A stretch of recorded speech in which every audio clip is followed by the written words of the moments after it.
Hey guys, I'm Doug. And I'm Theo. And today we're going to be talking about something that you've had a lot of questions about in relation to self-myofascial release. The foam roller. There's a lot of foam rollers now on the market, and there have been for quite some time. And what we're going to talk to you about today is like, what is it doing? Why is it doing it if it is? And do you need to buy the 1,000 different variations that there are?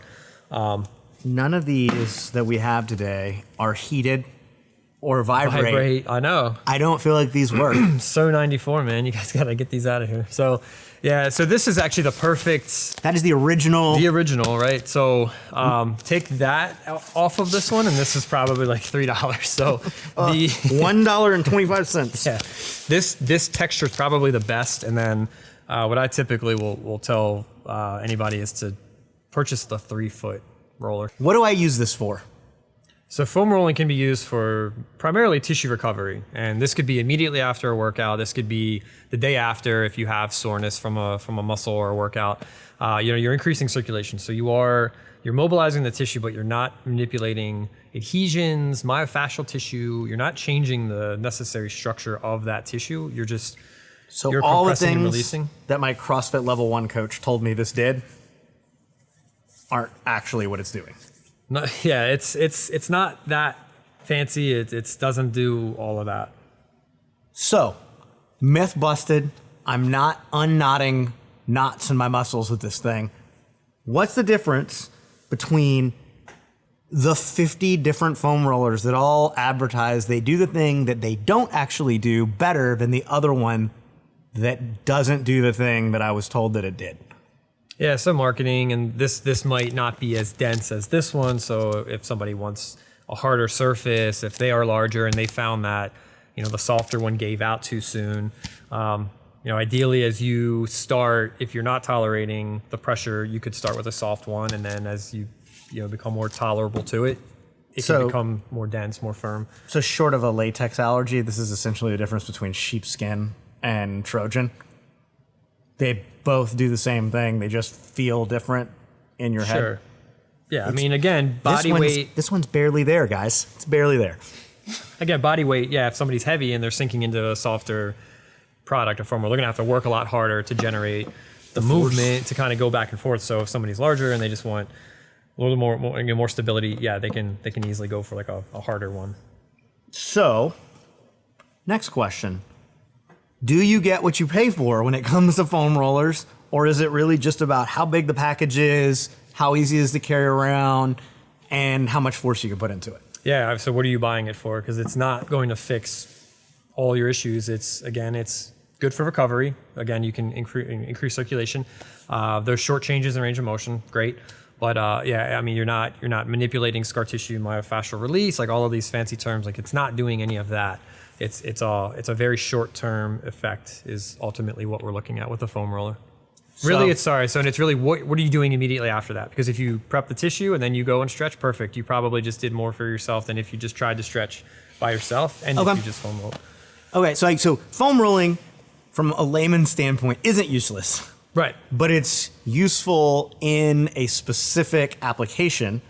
Therefore, the 50 different foam rollers that I have a choice on, it doesn't matter which one I pick.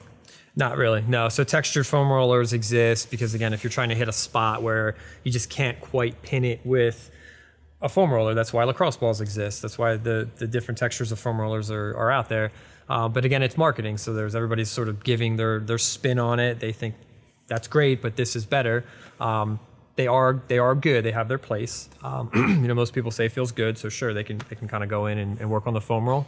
But, if there's one thing we agree on in this planet is that if it feels good, you should do it. It's funny, right? Because everybody's married to a different kind of foam roller, and like I keep one of these in my bag. Sure. I have used it a total of maybe 5 times in the time that I've had it. But I like it being there just in case. And sometimes when I have a sharp pain, I'm just like, you know what? I'm just gonna work on it because it makes me feel better. Yep. It's all shooter's choice. That's it. So if you think of, again, going back to what are we as PTs doing, we're trying to help the body heal itself. So we'll prep the body to help circulation increase to an area, and that's what you're doing. You're desensitizing it. If there was a little bit of a knot there, maybe you roll your hamstring with that and you notice it's tender, but then you go retest your leg length or your hamstring length and it's improved. So okay, maybe now I can go warm up and do a movement. But they're not bad, but I just think using that as the only tool is your go-to for treatment. If you're constantly chasing a knot in your quad above your knee, it does have a short-term effect, but then that pain comes right back and you're just constantly chasing that. It's like you're not really treating anything. You're just chasing a symptom. If I'm going to go buy a foam roller, what are the considerations? Like, what would your recommendation be? And what are the considerations that I should put into it as someone who has no idea what he's buying? Yeah, keep it under $30. I think most of it used to be 15 to 20, and now even those are around $25. So yeah, I'd say keep it under $30. The density will make a difference. So though I think there used to be a very squishy white foam roller that was the first foam roller, and it would give out relatively quickly. So now they have these reinforced foam Those things rollers. are like pool toys. Pretty much, yeah. Yeah. So that would be a foam roller I would avoid. I just don't think you're going to see much use out of it because your body weight will compress that pretty quickly, but these typically work really well. Any kind of density, sometimes you'll see the speckled color that reinforces. The texture is up to you. You don't really need a texture. I think this is plenty. I think it's the density of it that makes the big difference. And then, just keep it cheap. You're not really going for, you're not getting anything extra by paying $75 to $100. There you have it. Keep it simple, stupid. As I drop the foam roller. So there you guys have it. Foam rollers are useful for short-term response, to increase your effectiveness in your warming up and your cooling down, and for mobilization in some capacity. But it's not going to address longer-term chronic issues. It's not going to fix things. It's not going to do most of the stuff that you've been led to believe that it will do. So yes, use it. No, don't blow your college fund for your kids on it. And bear in mind that you may still need to see a provider if you have recurring pain. If you guys found this content helpful, you can message me at TB_physio on Instagram.